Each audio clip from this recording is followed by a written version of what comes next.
बहुत अच्छे। खैर, तो आज एनपीओ के ही अगले पार्ट के बारे में बात करते हैं। कौन सा जी? मान के चलो कि जो छोटे छोटे हिस्से हैं एनपीओ के, उसमें से ये मोस्ट इम्पॉर्टेंट हिस्सा है क्या? सब्सक्रिप्शन। आज की क्लास के अंदर सब्सक्रिप्शन के स्पेसिफिक क्वेश्चंस के बारे में बातें करनी है। क्या होगा क्या नहीं। हालांकि आज से पहले क्या सब्सक्रिप्शन का नाम सुन चुके हैं? हाँ जी बिल्कुल।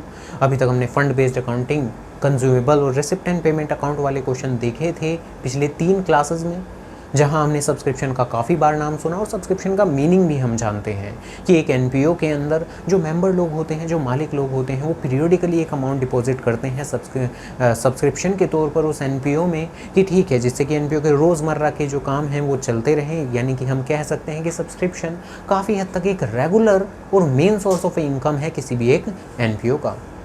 तो यहाँ से कंक्लूजन के तौर पर कि सब्सक्रिप्शन क्या है, तो सब्सक्रिप्शन एक इनकम है। साथ ही साथ हमने ये भी देखा कि एनपीओ के आगे जाकर जो फाइनेंशियल स्टेटमेंट होते हैं, जो फाइनल अकाउंट होते हैं, उसमें income and expenditure and balance sheet बनाई जाती है, जिसमें इनकम एंड एक्सपेंडिचर के डेबिट साइड में सभी एक्सपेंडिचर्स और क्रेडिट साइड में सभी इनकम आती हैं। तो देखो, जो एक मेन कंक्लूजन आया क्या कि सब्सक्रिप्शन क्या है, एक इनकम है। तो अगर एक बेसिक सवाल से मैं शुरुआत करूं आज की क्लास की, तो वो बेसिक सवाल है ये कि सब्सक्रिप्शन को eight the end of the year NPO के इनकम एंड एक्सपेंडिचर अकाउंट में किस साइड दिखाना चाहिए। एक बेसिक सवाल कि एनपीओ की फाइनेंशियल स्टेटमेंट जो होती हैं, जो इनकम एंड एक्सपेंडिचर होता है, उसमें सब्सक्रिप्शन को किस साइड दिखाना चाहिए। तो बड़ा आसान जी, बड़ा आसान। Because subscription is an income, तो सब्सक्रिप्शन को इनकम एंड एक्सपेंडिचर की क्रेडिट साइड में, इनकम वाली साइड में दिखाना चाहिए। तो पहली बात तो ये हो गई कि इसे इनकम एंड एक्सपेंडिचर अकाउंट में किस साइड दिखाते हैं, तो क्रेडिट साइड दिखाते हैं। बट लेकिन क्या ये चीज़ इतनी आसान है कि हाँ ठीक है ही क्या इसमें कि सब्सक्रिप्शन मिलेगा, वो मेरी इनकम है, उसे दिखाओ अपने इनकम एंड एक्सपेंडिचर में? तो नहीं जी, बात इतनी सीधी नहीं है। अगर हमें सब्सक्रिप्शन मिला है तो इतना आसान नहीं है ये डिसीजन लेना कि ये सब्सक्रिप्शन हमारी इनकम बनेगा या नहीं। कई बार बनेगा, कई बार नहीं बनेगा। हमें कुछ एक एडजस्टमेंट्स करनी पड़ेंगी। वो क्यों करनी पड़ेगी, इस बारे में भी बात करेंगे कि ऐसी क्या आफत आ गई, क्या दिक्कत है इस चीज़ में कि अगर सब्सक्रिप्शन मिल रहा है तो ठीक है ना, मज़े आ रहे हैं, सब्सक्रिप्शन मिल रहा है तो उसे इनकम क्यों ना मान लिया जाए। तो इतना सीधा नहीं है, आसान नहीं है। बेसिकली पिछले साल हमने फाइनल अकाउंट्स के अंदर जो प्रॉफिट एंड लॉस अकाउंट पढ़ा था, जिसका काम था आपका प्रॉफिटेबिलिटी कैलकुलेट करना, वहाँ हम अक्सर आउटस्टैंडिंग और प्रीपेड की एडजस्टमेंट किया करते थे। अगर आप लोगों को याद हो तो आउटस्टैंडिंग एक्सपेंस, प्रीपेड एक्सपेंस, या आउटस्टैंडिंग इनकम या इनकम रिसीव्ड इन एडवांस, उनका क्या ट्रीटमेंट किया करते थे, ज़रा याद दिलाता हूँ मैं। और मैं उम्मीद करूंगा कि इन चीज़ों का मीनिंग तो आप लोगों को पता है। जैसे कि आउटस्टैंडिंग एक्सपेंस का मतलब एक्सपेंस पे करना था, नहीं किया।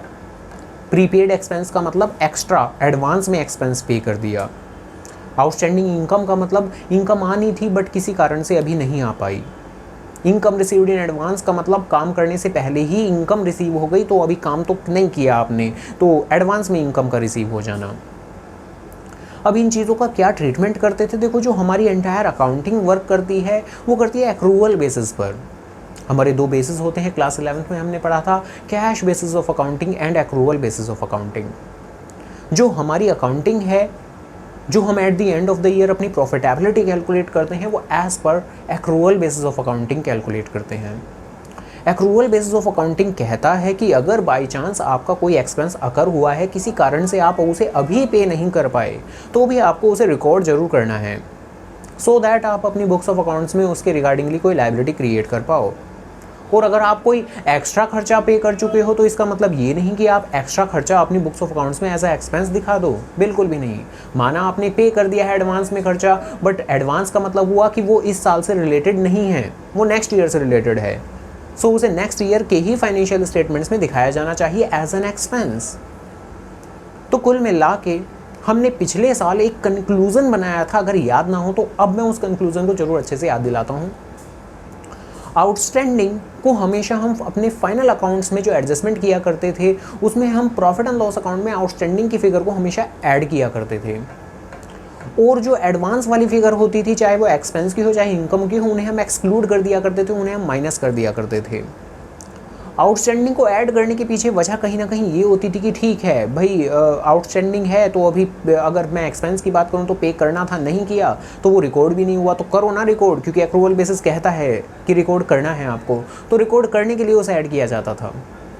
और ऐसे ही जो एडवांस की चीज़ें होती थी कि ठीक है आपने एडवांस में पे कर दिया, तो लेकिन इसका मतलब ये नहीं आप उसे एक्सपेंस मान लोगे, तो उसे एक्सक्लूड करो आप, तो इसलिए एडवांस को हम माइनस किया करते थे।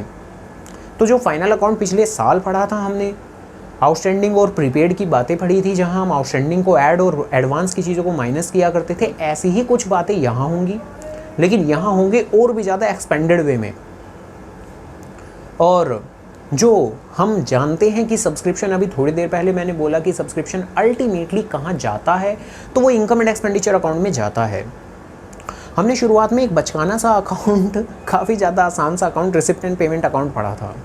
उस दौरान मैंने बोला था रिसिप्ट एंड पेमेंट अकाउंट बनाते वक्त आपको बड़ा ही सीधा है इसको बनाने का तरीका, क्या कि ज़्यादा मत सोचो, ठीक है जी, लिमिटेड सोचो, ज़्यादा मत सोचो, बात खत्म।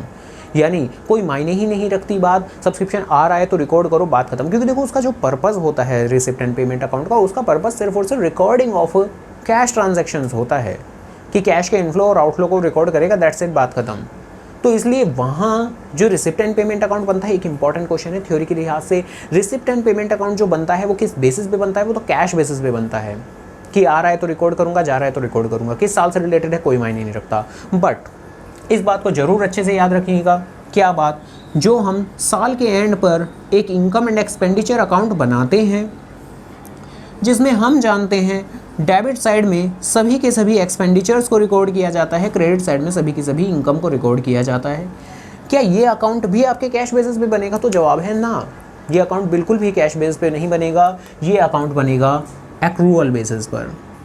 अब देखो कुल मिला के एक्रूवल बेसिस को ना बहुत ज़्यादा आसान भाषा के अंदर जरा मैं बोलने की कोशिश करता हूँ। अगर ये बात आप पकड़ गए तो सब्सक्रिप्शन की एंटायर सारी रीजनिंग आप समझते चले जाओगे। एक्रूवल बेसिस का मतलब, एक्रूवल बेसिस का मतलब होता है कि अगर सपोज करो इनकम एंड एक्सपेंडिचर बोल रहा है कि मैं बनूंगा एक्रूवल बेसिस पर, तो इस बात का मतलब है कि इस अकाउंट में सिर्फ इस साल से रिलेटेड चीज़ें ही रिकॉर्ड की जाएंगी। वन मोर, एक्रूवल बेसिस, अगर इनकम एंड एक्सपेंडिचर या कोई भी अकाउंट अगर एक्रूवल बेसिस पे बन रहा है, तो इसका मतलब ये है कि इस साल से रिलेटेड चीज़ें हर हालत में, गौर करना जरा इस बात पर, इस अकाउंट से रिलेटेड चीज़ें हर हालत में इस साल रिकॉर्ड जरूर की जाएंगी। इन केस अगर सपोज करो मैं सब्सक्रिप्शन से ही एग्जांपल पकड़ता हूँ, सब्सक्रिप्शन हमारी इनकम है, अगर सपोज करो थोड़ा बहुत सब्सक्रिप्शन का पोर्शन ऐसा है जो इस साल का है, भाई सब्सक्रिप्शन का भी तो कोई टाइम पीरियड होता होगा ना, कि हाँ ठीक है जनवरी का सब्सक्रिप्शन, ये फरवरी का सब्सक्रिप्शन, ये मार्च का सब्सक्रिप्शन, इस तरह से। तो अगर कोई सब्सक्रिप्शन जो रिलेटेड टू करंट ईयर है बट वो रिसीव नहीं हो पाया, तो रिसीव नहीं हो पाया तो इसका मतलब ये नहीं है कि हम उसे रिकॉर्ड नहीं करेंगे, हम उसे जरूर रिकॉर्ड करेंगे। एक्रूवल बेसिस कहेगा हम उसे जरूर रिकॉर्ड करेंगे और वो इसे रिकॉर्ड करवाएगा। अगर सपोज करो ऐसा भी तो हो सकता है कि करंट ईयर में कुछ एक जो हमारे मेंबर्स लोग हों, अब वो अच्छे खासे वेल्थी पर्सन हैं, उन्हें बार बार की चिक नहीं चाहिए, ठीक है, तो उन्होंने क्या किया, मंथली सब्सक्रिप्शन ना देकर उन्होंने क्या किया, एडवांस में खूब सारा सब्सक्रिप्शन दे दिया है, तो उसने सपोज करो नेक्स्ट ईयर के भी कुछ एक मंथ्स का सब्सक्रिप्शन दे दिया, तो माना जो कि है नेक्स्ट ईयर का सब्सक्रिप्शन रिसीव हो गया है। तो देखो कोई पैसा अगर आपको रिसीव हो जाता है ना, तो इसका मतलब ये नहीं हुआ कि वो आपकी इनकम ही होगा, नहीं, अगर वो रिलेटेड टू करंट ईयर है तो उसे करंट ईयर की इनकम हम मान सकते हैं, बट अगर वो रिलेटेड टू नेक्स्ट ईयर है, ऑल्दो रिसीव हो चुका है, तो उस सिचुएशन में हम उसे अपनी इनकम कतई भी नहीं मान सकते।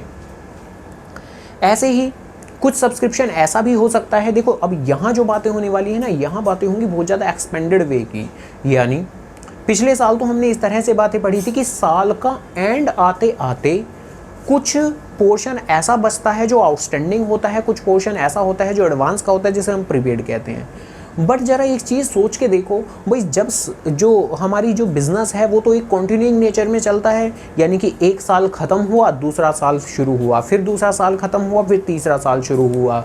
तो अगर सपोज करो इस बात को हम थोड़ा सा ध्यान से गौर से सोचें कि बिजनेस जो कि है वो तो कंटिन्यूइंग नेचर का है।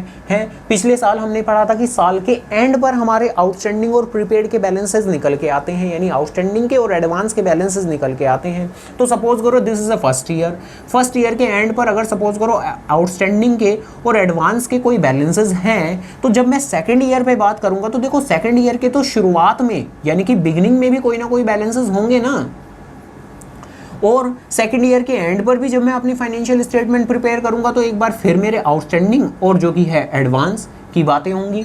जब थर्ड ईयर शुरू होगा तो ये आउटस्टैंडिंग और एडवांस के बैलेंसेस सेकंड ईयर के एंड पर थे, तो थर्ड ईयर के तो उनके बिगिनिंग पे इन्हें कंसीडर मैं करूंगा ना। हाँ, थर्ड ईयर के एंड पर कोई ना कोई अनदर और आउटस्टैंडिंग और एडवांस के बैलेंसेस होंगे। इन सभी बातों से इन शॉर्ट मैं कहना क्या चाहता हूँ, ये जो आउटस्टैंडिंग के बैलेंस होते हैं ना, अब सपोज करो मैं बोल रहा हूँ आउटस्टैंडिंग सब्सक्रिप्शन का मतलब क्या हुआ, सब्सक्रिप्शन मिलना था नहीं मिल पाया। आउटस्टैंडिंग सब्सक्रिप्शन का मतलब सब्सक्रिप्शन मिलना था नहीं मिल पाया। तो क्या ज़रूरी है कि इसका बैलेंस साल के एंड पे ही हो? नहीं, साल की शुरुआत में भी तो थोड़ा बहुत सब्सक्रिप्शन ऐसा हो सकता है जो मिलना था बट नहीं मिल पाया अभी। हालांकि साल की शुरुआत में अगर हम खड़े होकर ये बात बोल रहे हैं तो ये बात हमने लास्ट ईयर के एंड पर जरूर बोली होगी, और लास्ट ईयर के एंड पर बोली होगी तो वो सब्सक्रिप्शन ना मिला नहीं है अभी, बट रिलेटेड किससे है? प्रीवियस ईयर से। क्यों? क्योंकि ये बात हमने बोली कब थी? Previous year. ध्यान रखना, सब्सक्रिप्शन में ना थोड़ी सी दिमाग की माथापच्ची जरूर होगी, थोड़ी ही जरूर होगी। हालांकि सब्सक्रिप्शन को हम 2 हिस्सों में खत्म करेंगे, यानी कि 2 क्लासेस में खत्म करेंगे। जो पहली क्लास फिलहाल जो हो रही है इसमें मैं रीजनिंग की बातें करूंगा। जो क्वेश्चंस होंगे वो काफ़ी ज़्यादा आसान होंगे। जैसे हमने कंक्लूजन बनाया था अपने फंड बेस्ड अकाउंटिंग के, तो ऐसे कुछ एक कंक्लूजन हम सब्सक्रिप्शन के भी बनाएंगे। तो सब्सक्रिप्शन के जब कंक्लूजन बन चुके होंगे, शुरुआत में मैं अभी ये रीजनिंग वाला हिस्सा आप लोगों का चल रहा है। जब हम कंक्लूजन्स पे आएंगे उसके बाद क्वेश्चंस करेंगे, तो आज की क्लास के क्वेश्चन आपको काफ़ी हल्के लगेंगे। जिससे नेक्स्ट क्लास में भी सब्सक्रिप्शन ही मैं कराऊंगा तो उसके क्वेश्चन स्लाइटली थोड़े से कॉम्प्लेक्स लगेंगे। बाकी हाँ, वो भी हो जाने वाले हैं, ज़्यादा कोई रॉकेट साइंस वो भी नहीं है। मगर हाँ, शुरुआत में अभी तो भैया रीजनिंग वाला हिस्सा चल रहा है। जब रीजनिंग वाला हिस्सा चलता है तो ठीक है, दिमाग को एकदम अलर्ट रख के बैठा करो।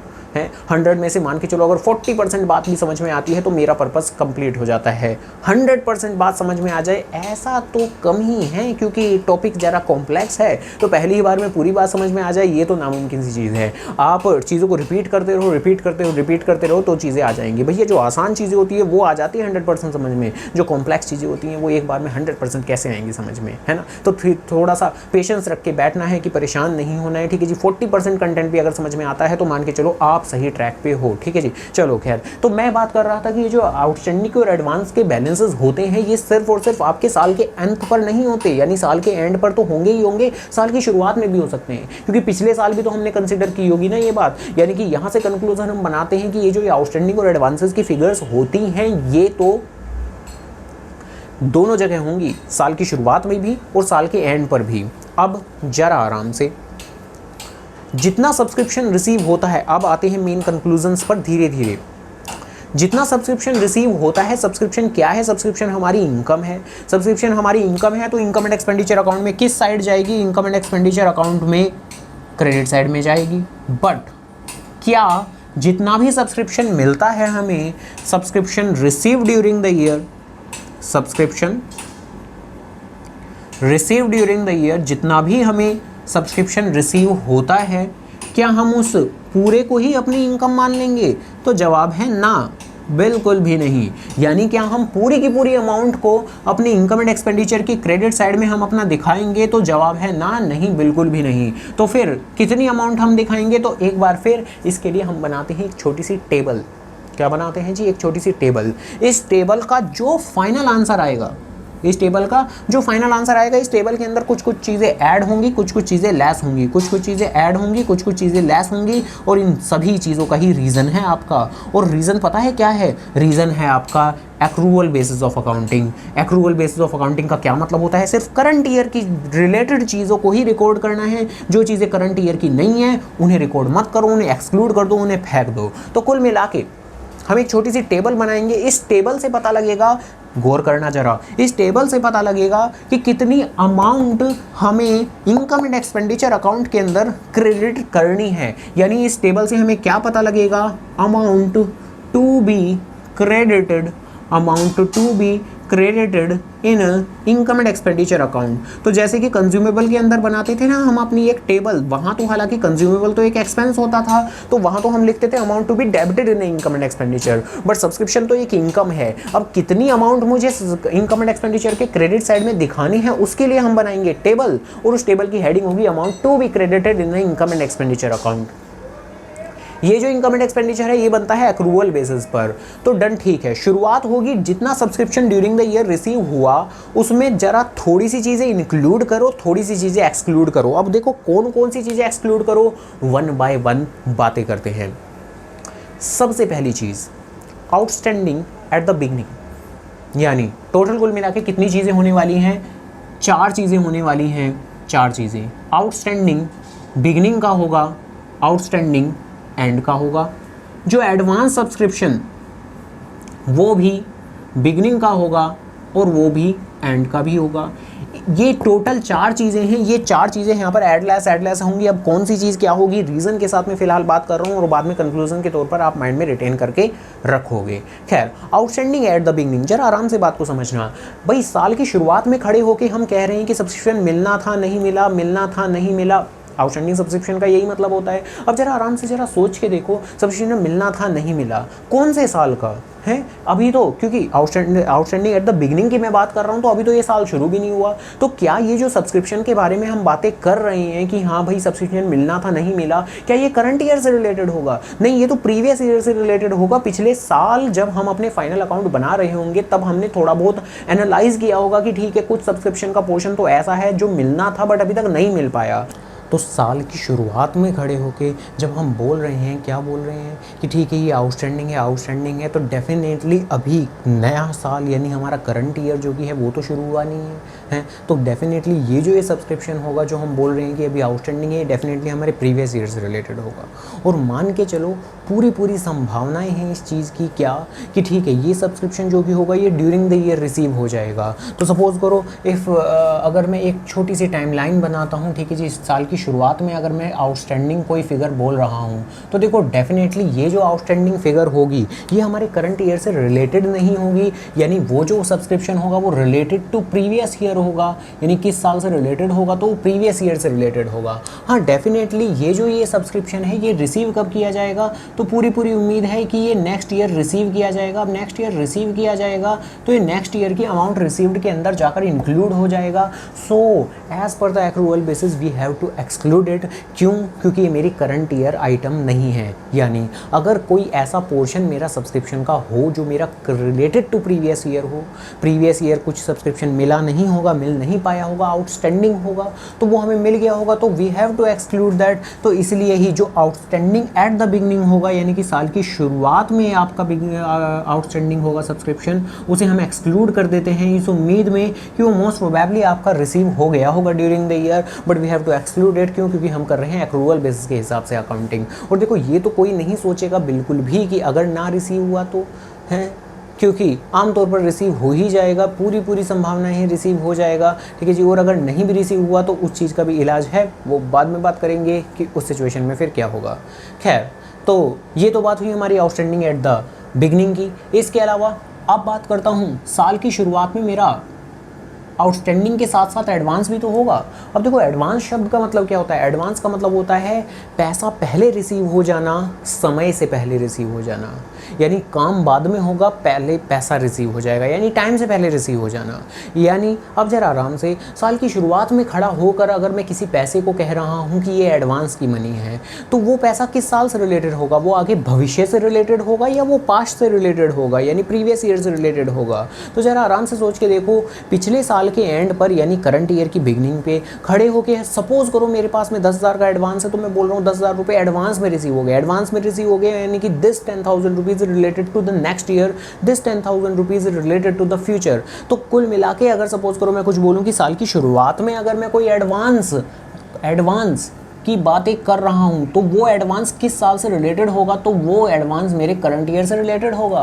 ऑल्दो वो एडवांस रिसीव कब हो चुका होगा? तो वो एडवांस मेरा रिसीव प्रीवियस ईयर में ही हो चुका होगा। यानी अगर मैं यहाँ अपने एडवांस सब्सक्रिप्शन, जो एडवांस एट द बिगिनिंग है, उसको कुछ डिफाइन करना चाहूँ तो मैं बोलूँगा सब्सक्रिप्शन का वो हिस्सा जो रिसीव हो चुका है प्रीवियस ईयर में, received in a previous year but related to the current year. तो ऐसे सब्सक्रिप्शन को मैं कहता हूँ एडवांस एट द बिगिनिंग। अब जरा आराम से, क्या ये पोर्शन ऑफ सब्सक्रिप्शन मेरे करंट ईयर से रिलेटेड है या नहीं? तो हाँ है। मेरा इनकम एंड एक्सपेंडिचर अकाउंट कहता है जो भी करंट ईयर से रिलेटेड चीज़ें हों उनको आपको रिकॉर्ड जरूर करना है। अपार्ट फ्रॉम इट, वो मेरे करंट ईयर से रिलेटेड है, साथ ही साथ वो रिसीव कब हुआ है, क्या मेरे करंट ईयर में रिसीव हुआ है? नहीं। जब वो मेरे करंट ईयर में रिसीव नहीं हुआ तो क्या मेरे वो अमाउंट रिसीव्ड में इंक्लूड होगा? नहीं। वो मेरे प्रीवियस ईयर में रिसीव हुआ था तो प्रीवियस ईयर में रिसीव हुआ था तो वो मेरे प्रीवियस ईयर की अमाउंट रिसीव्ड में इंक्लूड होगा। और हमने क्या उसे प्रीवियस ईयर में इनकम माना होगा? नहीं, क्योंकि वो रिलेटेड टू करंट ईयर है। तो उसे कब, किस साल इनकम मानना चाहिए? इस साल, this year we have to treat it as a income. तो अब उसे इनकम ज़बरदस्ती बनाना पड़ेगा। अब देखो वो सब्सक्रिप्शन रिसीव्ड में तो इंक्लूड नहीं है क्योंकि वो रिसीव तो प्रीवियस ईयर में ही हो गया था, but we have to consider it as a income. तो ठीक है, हम उसे ऐड कर देंगे। तो जो एडवांस एट द बिगिनिंग होता है, अच्छे से कंक्लूजन के तौर पर अच्छे से माइंड के अंदर रिटेन कर लो, एडवांस एट द बिगिनिंग होता है वो हमारा ऐड हो जाया करता है। इसके अलावा बात करता हूँ एडवांस एट द एंड की। अब बात करते हैं एंड की। साल के एंड पर खड़े होकर, यानी आ चुका है साल का अंत, साल के अंत पर खड़े होकर अगर मैं कुछ बोल रहा हूँ कि ठीक है इतना पोर्शन जो कि है सब्सक्रिप्शन का वो एडवांस का है, तो इस बात का मतलब क्या होगा कि ठीक है, ये जो भाई एडवांस का मतलब होता है हमेशा रिलेटेड टू भविष्य है, रिलेटेड टू फ्यूचर, यानी related to the next year. जब साल की शुरुआत थी तो मैंने फिर भी आगे की तरफ इंडिकेशन की थी कि ठीक है साल की शुरुआत में खड़ा होकर अगर एडवांस की बातें कर रहा हूँ तो रिलेटेड टू फ्यूचर यानी रिलेटेड टू करंट ईयर। बट साल के एंड पर खड़े होकर अगर दोबारा से यही एडवांस की बातें करेंगे तो ठीक है, एक बार फिर बोलूँगा कि रिलेटेड टू फ्यूचर यानी रिलेटेड टू नेक्स्ट ईयर। यानी अगर साल के एंड पर कोई एडवांस का पोर्शन है, for example 5000 is advance at the and, तो उस सिचुएशन में मैं बोलूँगा ये 5000 रुपये रिसीव तो करंट ईयर में हो चुके हैं, यानी मेरे ड्यूरिंग द ईयर ही हो चुके हैं, बट ये मेरे रिलेटेड टू फ्यूचर हैं, रिलेटेड टू नेक्स्ट ईयर हैं। तो क्या करंट ईयर से रिलेटेड है? नहीं, करंट ईयर से रिलेटेड नहीं है। बट क्या रिसीव हो चुके हैं? येस, रिसीव तो हो चुके हैं। रिसीव हो चुके हैं तो इस अमाउंट रिसीव्ड में इंक्लूड तो हो चुके होंगे, बट क्योंकि वो करंट ईयर से रिलेटेड नहीं है तो we have to exclude that. यानी कि हमें सिंपली क्या करना पड़ेगा, क्योंकि ये जो एडवांस एट द एंड है ये मेरे नेक्स्ट ईयर से रिलेटेड है, एन वाई मतलब नेक्स्ट ईयर से रिलेटेड है, लेकिन हाँ ये मेरा ड्यूरिंग द ईयर रिसीव तो हो चुका होगा। अब रिसीव ड्यूरिंग द ईयर हो चुका होगा तो ठीक है, we have to exclude it. क्यों एक्सक्लूड कर रहे हैं? क्योंकि एक्रूअल बेसिस के हिसाब से जो चीज़ मेरे करंट ईयर से रिलेटेड नहीं उसे निकाल फेंको। तो ठीक है जी, इसे निकाल फेंकते हैं। जो कि एडवांस एट द एंड होगा, एडवांस एट द एंड होगा, वो हमारा डिडक्ट कर दिया जाएगा, माइनस कर दिया जाएगा। इसके अलावा अब आगे आउटस्टैंडिंग एडवांस बिगनिंग की हो गई, एंड की बात हो गई। अब बातें करनी है बस आउटस्टैंडिंग एट द एंड की। आउटस्टैंडिंग एट द एंड का क्या मतलब होगा कि साल के अंत पर खड़े होकर मैं बोल रहा हूँ कि कुछ सब्सक्रिप्शन आना था जो नहीं आ पाया।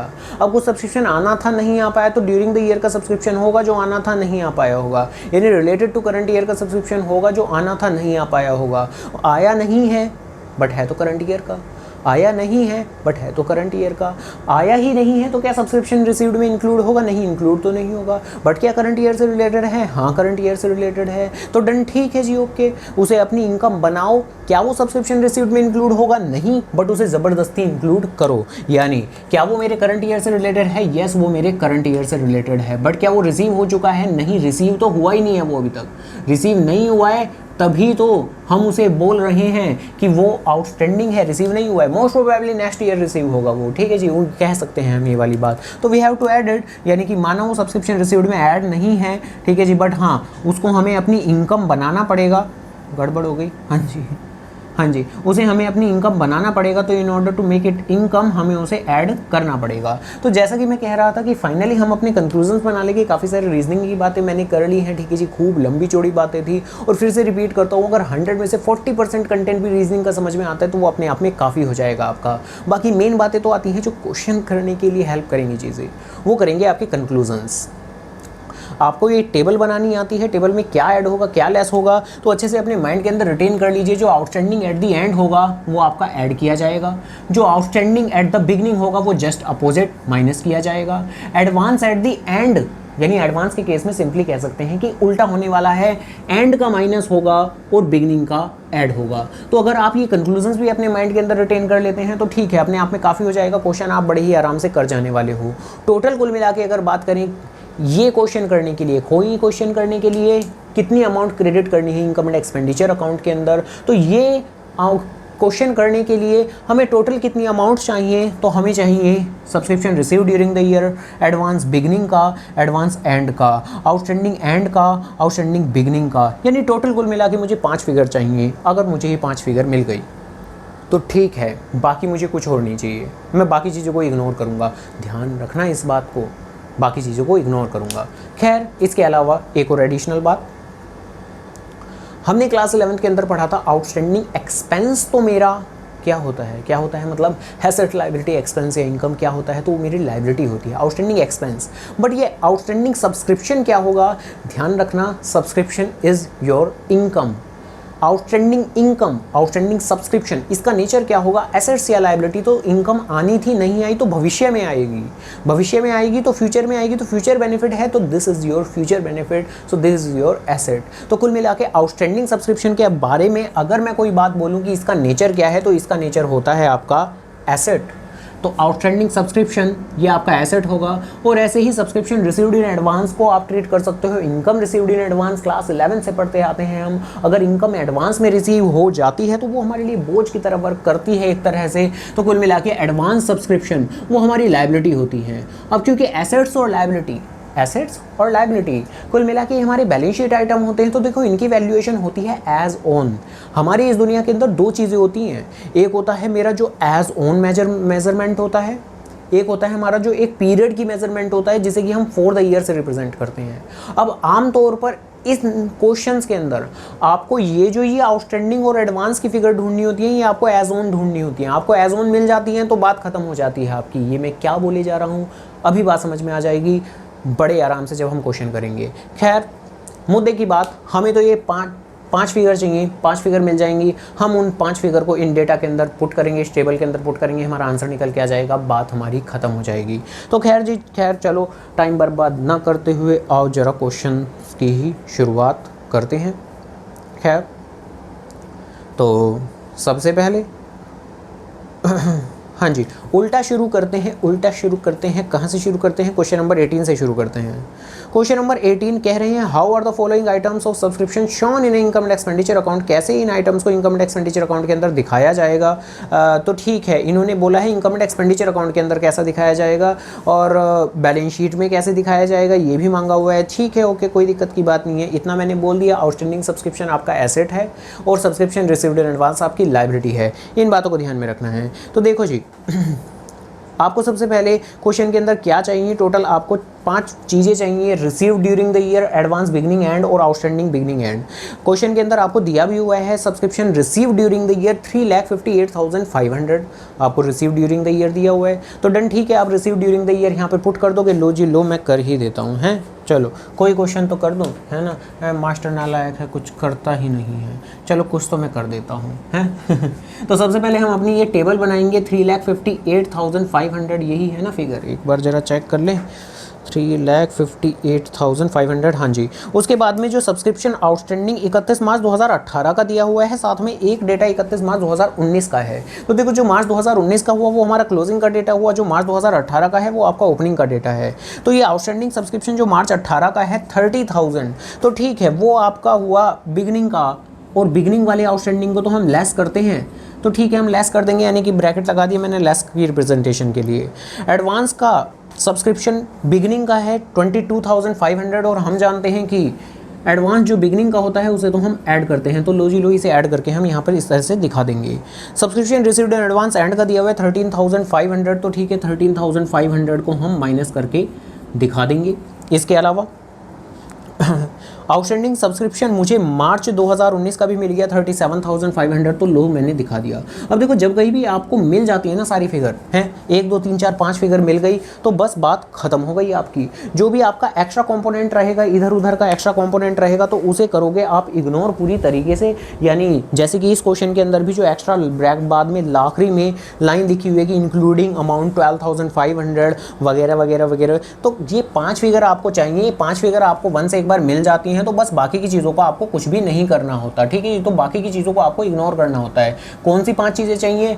आउटस्टैंडिंग बिगनिंग का एंड का, एडवांस बिगनिंग का एंड का, और इसके अलावा subscription receive during the year, तो बात आपकी खत्म हो जाएगी। ये टोटल 5 चीज़ें मिल जाएंगी। तो ब्रैकेट में अगर कोई एक्स्ट्रा इन्फॉर्मेशन कई बार हो सकती है, जैसा कि यहाँ भी है, तो आपको उसे इग्नोर करना होता है। तो डन, ठीक है। इसका जो भी है हम फाइनल आंसर निकाल लेंगे, जो कि आपका आ जाएगा कैलकुलेशन करके कितना, 3,75,000। उसके बाद में वही अपना जैसा कि आमतौर पर किया करते हैं, income and expenditure account heading डालेंगे, ठीक है, क्योंकि इन्होंने बोला है how are the following item are to be shown in income and expenditure account and balance sheet. इसके नीचे हम लिख भी सकते हैं फॉर द ईयर एंडिंग, क्योंकि हम जानते हैं कि जो इनकम एंड एक्सपेंडिचर अकाउंट बनता है वो एक पीरियड के लिए बनता है। तो फॉर द ईयर एंडिंग 31 मार्च 2019।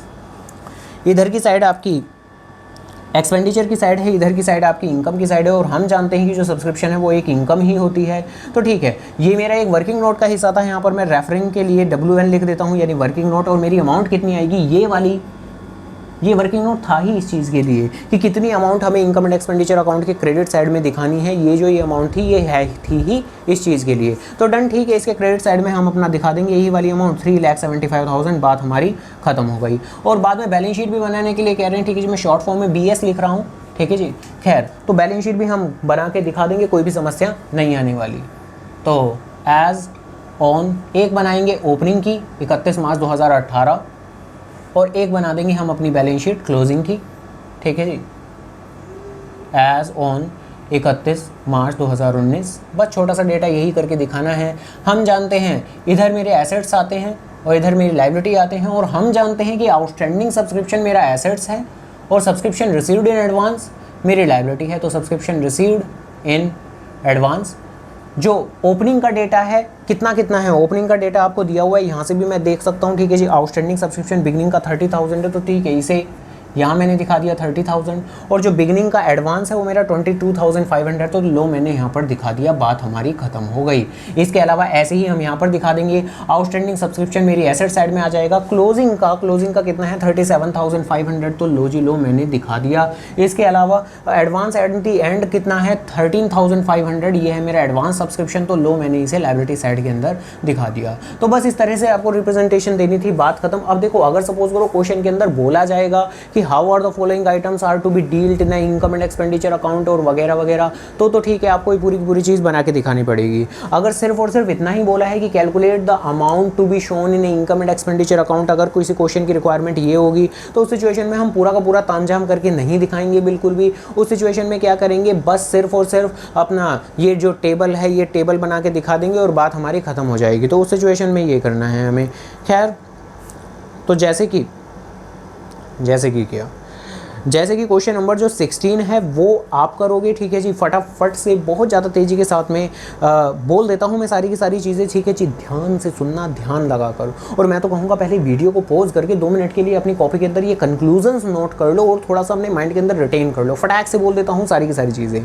खैर, सब्सक्रिप्शन कलेक्ट, जो क्वेश्चन नंबर 16 है उसका केस नंबर फर्स्ट की बात कर रहा हूँ। Subscription collected during the year, यानी ये रिसीव ड्यूरिंग द ईयर हुआ। बाद में दिया हुआ है सेकंड पार्ट के अंदर सब्सक्रिप्शन इन एरियर्स। एरियर्स का मतलब क्या होता है, कॉपी में लिख लो, एरियर्स का मतलब होता है आउटस्टैंडिंग। तो सब्सक्रिप्शन इन एरियर यानी outstanding for the year ending 31 मार्च 2018, यानी मार्च 2018 के लिए है। तो ठीक है, आपका ये जो भी है ये and during the year, current year का ही सब्सक्रिप्शन आउटस्टैंडिंग दिया हुआ है, तो ये एंड का हमारा आउटस्टैंडिंग है, क्योंकि ड्यूरिंग जो पहला पॉइंट था उसके अंदर कलेक्टेड ड्यूरिंग द ईयर 31 मार्च 2018 लिखा हुआ है, तो हम जो अकाउंटिंग कर रहे हैं वो 2018 के लिए ही कर रहे हैं। 2018 के लिए ही आउटस्टैंडिंग उन्होंने दिया हुआ है, तो ये एंड का आउटस्टैंडिंग है। इसे मुझे सिंपली क्या करना है, मुझे ऐड कर देना है। इसके अलावा आगे लिखा हुआ है कि थोड़ा सा सब्सक्रिप्शन एडवांस में भी रिसीव कर लिया। कौन सा एडवांस में रिसीव कर लिया, नेक्स्ट ईयर का। नेक्स्ट ईयर कौन सा है, 2019, तो 2019 का भी सब्सक्रिप्शन रिसीव कर लिया। अब कुछ भी बोला तो हुआ नहीं है, वैसे भी एक बेसिक सा फंडामेंटल रूल अपना लो। अगर सपोज करो कभी भी आउटस्टैंडिंग या एडवांस उसका बिगनिंग या एंड समझ नहीं आ रहा कि ये बिगनिंग का है कि एंड का है, यानी आपको अलग अलग नहीं मेंशन करके दिया हो, तो उस सिचुएशन में हम उसे एंड का एज्यूम करते हैं। तो यहाँ जो भी आउटस्टैंडिंग है वो भी एंड का है और जो एडवांस है वो भी एंड का है। तो जो आउटस्टैंडिंग है उसे आप ऐड करोगे और जो एडवांस है उसे आप माइनस कर दोगे, बात हमारी खत्म हो जाएगी। इसके अलावा केस नंबर सेकंड के अंदर पहला पॉइंट तो वही है कि जितना रिसीव हुआ है ड्यूरिंग द ईयर। जो दूसरा पॉइंट है लिखा हुआ है subscription for the year ending 31 March 2018 collected in a year 2017, यानी 2017 हमारा प्रीवियस ईयर है, यानी फॉर द ईयर एंडिंग 31 मार्च 2018 का मतलब फॉर द ईयर का मतलब होता है किस साल से रिलेटेड है, यानी वो 2018 से रिलेटेड है, यानी हमारे करंट ईयर से रिलेटेड है, बट रिसीव हो गया था पिछले साल ही, यानी 2017 में ही, यानी पिछले साल ही रिसीव हो गया था, तो पिछले साल एडवांस में रिसीव हो गया था, तो ये हमारा एडवांस एट द बिगनिंग होगा। एडवांस एट द बिगनिंग को हम ऐड करते हैं, हम लोग जानते हैं ये बात। इसके अलावा अगला पॉइंट दिया हुआ है सब्सक्रिप्शन अनपेड है, तो अनपेड है तो आउटस्टैंडिंग है तो ऐड होगा। इसके अलावा केस नंबर 3 के अंदर सबसे पहला पॉइंट है रिसीव ड्यूरिंग द ईयर, दूसरा पॉइंट भी आसान सही है, आउटस्टैंडिंग बिगनिंग का है, आप उसे माइनस कर दोगे। अगला पॉइंट भी आसान सही है, नॉट येट कलेक्टेड यानी आउटस्टैंडिंग है, मेरा एंड का है तो आप ऐड कर दोगे। इसके अलावा केस नंबर 4 के अंदर आसान चीज़ें हैं, रिसीव ड्यूरिंग द ईयर पहला पॉइंट है, इसके अलावा subscription outstanding in the beginning है तो आप उसे माइनस कर दोगे। देन नॉट येट कलेक्टेड यानी आउटस्टैंडिंग है, एंड का ऐड कर दोगे। देन आपका सब्सक्रिप्शन 2019 का एडवांस में रिसीव हो गया है तो एडवांस है, एंड का तो आप उसे भी माइनस कर दोगे। और आखिरी हिस्सा तो बहुत ही आसान है, वही अपना जो टोटल मुझे 5 चीज़ें चाहिए हुए हैं, पाँचों की पाँचों चीज़ें मुझे दी हुई हैं, तो आप उसको एडजस्ट करके कर दोगे। बाकी क्वेश्चन नंबर 16 के अंदर क्या आपको ये सारा तामझाम करके दिखाना है? नहीं, आपको सिर्फ और सिर्फ हर केस के अंदर ये टेबल बना के दिखानी है, उसके अलावा और कुछ नहीं करना। यानी मान के चलो क्वेश्चन नंबर 16 के अंदर 5 केसेस हैं तो आपको टोटल 5 टेबल बना के दिखानी है, तो ये काम करके चलना है आपको इस क्वेश्चन के अंदर। इसके अलावा हाँ जी, क्वेश्चन नंबर 15, क्वेश्चन नंबर 15 भी बड़ा आसान है, उम्मीद करूंगा आप कर लोगे। पहली चीज़, क्वेश्चन की रिक्वायरमेंट क्या है? तो क्वेश्चन की रिक्वायरमेंट है calculate amount of subscription to be credited to in income and expenditure account. तो ठीक है, आपको सिर्फ और सिर्फ ये टेबल बनानी है, आपको ये पूरा का पूरा तामझाम नहीं करना, इनकम एंड एक्सपेंडिचर अकाउंट और बैलेंस शीट की नीड नहीं है। Subscription receive during the year की फिगर क्वेश्चन में दी हुई है 3 लाख रुपए। साथ ही साथ क्वेश्चन में शुरुआत में एरियर्स यानी आउटस्टैंडिंग की फिगर 1 अप्रैल 2018 एडवांस की फिगर भी दी हुई है, और 31 मार्च 2019 यानी क्लोजिंग के एरियर्स यानी आउटस्टैंडिंग की फिगर और एडवांस की फिगर हमें दी हुई है। और आखिरी में कुछ लिखा हुआ है, अब जरा आराम से भाई, हमें 5 चीज़ें चाहिए, receive during the year, advance और आउटस्टैंडिंग बिगिनिंग का और एंड का। उसके अलावा अगर कोई एक्स्ट्रा इन्फॉर्मेशन होगी तो वो इरेलीवेंट हो जाती है हमारे लिए। तो इस क्वेश्चन के अंदर जो आखिरी में मुझे दिया हुआ है कि सब्सक्रिप्शन स्टिल इन एरियर्स वगैरह वगैरह वगैरह वगैरह, तो वो हमारे काम की चीज़ नहीं है, वो हमारे लिए टोटली इर्रेलेवेंट है। तो आपके पास में बुक है, अच्छे से उस लाइन को बॉक्स के अंदर बंद करो, क्रॉस लगा दो और इर्रेलेवेंट लिख दो उसके ऊपर कि ये बात हमारे लिए इर्रेलेवेंट है। कौन सी वाली बात? जो क्वेश्चन में सबसे आखिरी में दिया हुआ है, subscription still in arrears for the year 2017-18 10,000, तो वो हमारे लिए इर्रेलेवेंट बात है। देखो, कुल मिला के अगर सपोज करो मुझे ये 5 चीज़ें मिल जाती हैं ना, तो बाकी मुझे किसी चीज़ को कंसिडर नहीं करना होता। ये 5 चीज़ें मिल जाती हैं तो और मुझे किसी चीज़ को कंसिडर नहीं करना होता। तो ठीक है, इस क्वेश्चन को भी आप अकॉर्डिंगली ही ठीक है टेबल बना के कर लोगे और इसी के साथ में बात हो जाएगी आपकी ख़त्म। क्वेश्चन नंबर 12 फिलहाल के लिए इस क्लास का आखिरी क्वेश्चन, क्वेश्चन नंबर 12। क्वेश्चन के अंदर दिया हुआ है in the year 2019 subscription received by the Jaipur literacy society 4,20,000, यानी ड्यूरिंग द ईयर का जो सब्सक्रिप्शन रिसीव्ड है वो 4,20,000 है। और देखो जो मांग रहे हैं वो मांग रहे हैं what amount should be credited to income and expenditure account. तो आपको सिर्फ ये टेबल बनानी है। अमाउंट रिसीव्ड आपको 4,20,000 दी हुई है, आगे लिखा हुआ है कि दिस सब्सक्रिप्शन इंक्लूड, इस सब्सक्रिप्शन में 14,000 रिसीव जो हुआ है वो 2018 का हुआ है, हम अकाउंटिंग कर रहे हैं 2019 की। इस क्वेश्चन में हम अकाउंटिंग कर रहे हैं 2019 की। अब अगर ड्यूरिंग द ईयर, जरा आराम से, मैंने यहाँ बोला था, वो रब कर दिया मैंने basically outstanding at the beginning के बारे में बोला था क्या, कि आउटस्टैंडिंग एट द बिगिनिंग का मतलब होता है कि वो subscription related to previous year होता है but most probably current year में रिसीव होता है। तो यहाँ इन्होंने यही बोला हुआ है क्या, कि ड्यूरिंग द ईयर जो अमाउंट रिसीव हुई है सब्सक्रिप्शन की उसके अंदर 14,000 मेरे 2018 से रिलेटेड हैं। तो जरा सोच के देखो, खुद से सवाल करो, ये 2018 पिछले साल के अब क्यों रिसीव किए जा रहे हैं? क्योंकि पिछले साल रिसीव नहीं किए गए होंगे। वन मोर, ये 2018 के 14,000 अब क्यों रिसीव किए जा रहे हैं 2019 में? क्योंकि पिछले साल रिसीव नहीं किए गए होंगे, यानी पिछले साल आउटस्टैंडिंग होंगे, यानी इस साल की शुरुआत में आउटस्टैंडिंग जरूर होंगे। तो इस लाइन से हमने कंक्लूजन निकाला, आउटस्टैंडिंग एट द बिगिनिंग 14,000 होगा। आगे बात करते हैं। 31 मार्च 2019 पर दिखा हुआ है subscription due but not received 10,000 है, यानी ये हुआ मेरा outstanding subscription at the and. बस बात खत्म हुई। 2 ही फिगर हैं क्वेश्चन के अंदर, और ये जो 14,000 था बस इसका खेल था, ठीक है जी। डायरेक्टली नहीं दिया हुआ था, हमने इसकी इंटरप्रिटेशन निकाली थी। तो 14,000 आउटस्टैंडिंग एट द बिगनिंग है, उसे आप माइनस करोगे। 10,000 आउटस्टैंडिंग एट द एंड है, उसे आप ऐड कर दोगे, बात खत्म हो जाएगी, ठीक है जी। तो ये छोटी सी टेबल बनानी है जिसके अंदर सिर्फ 3 ही आइटम है, एडवांस की कोई इन्फॉर्मेशन नहीं है, तो आप उसे इग्नोर करोगे। तो डन, ठीक है। ये सभी क्वेश्चन आप करो अटेम्प्ट सब्सक्रिप्शन के, देन अभी एक छोटा सा एडिशनल थिंकिंग बची है सब्सक्रिप्शन के क्वेश्चंस के अंदर, छोटा सा एक एडिशनल टेक्निकल पॉइंट बचा है स्लाइड क्लियर, तो उसे करेंगे हम अगली कक्षा के अंदर। तो बस फिलहाल के लिए मेरी बात यहीं ख़त्म होती है। तो okay done, tata bye bye, take care. तो अपना ध्यान रखो, परिवार वालों का ध्यान रखो, जिसका आप चाहते हो उसका तो ज़रूर रखो। तो चलो खैर, ओके डन, ठीक है जी।